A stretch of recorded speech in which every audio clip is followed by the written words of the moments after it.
What happens when a mountain runs out of ice, but the world is still debating paperwork? High in the Himalayas, where survival depends on snow, silence, and timing, one region is facing a reality that can no longer be delayed. Ladakh is warming faster than expected. Its glaciers are shrinking, and the systems that once sustained life here are beginning to fail. Before we go deeper, welcome to World Uncovered, the channel where we break down geopolitics, climate, and the hidden forces shaping our world calmly, clearly, and without noise. In the high-altitude deserts of Ladakh, where temperatures can fall below -30 degrees and water is more valuable than gold, life has always depended on balance. For generations, communities here learned to read the mountains, predict the snow, and survive with very little margin for error. But in recent years, that balance has begun to collapse. Glaciers are retreating, snowfall is unpredictable, water arrives either too early or too late, crops suffer, livelihoods weaken, and what was once a slow environmental shift has become an urgent climate warning. At the center of this warning stands Sonam Wangchuk. He is not a politician. He is not a career protester. He is an engineer, an educator, and a climate innovator who spent decades trying to solve Ladakh's problems quietly, without confrontation. Long before global attention, he focused on solutions. His ice stupa project, artificial glaciers that store winter water for spring farming, became a global example of climate adaptation. His educational work emphasized local knowledge, sustainability, and self-reliance in extreme environments.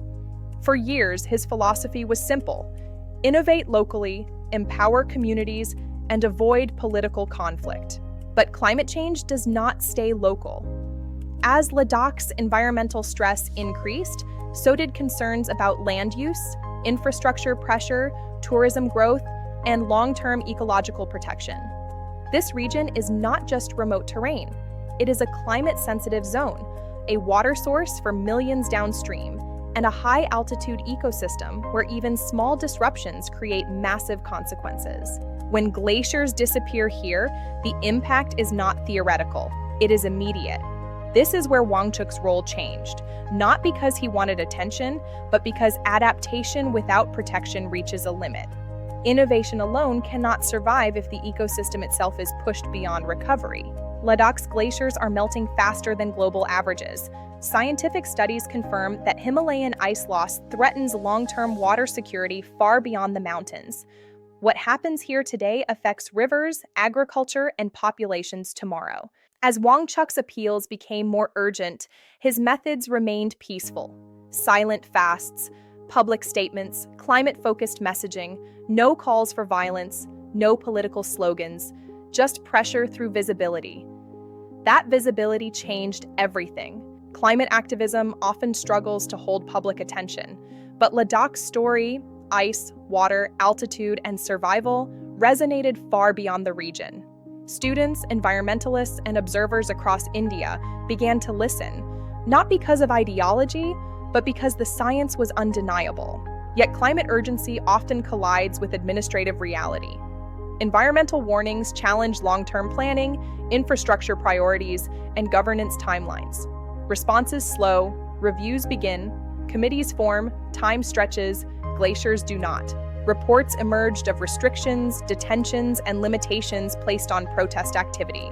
Official explanations remain cautious, and details continue to evolve.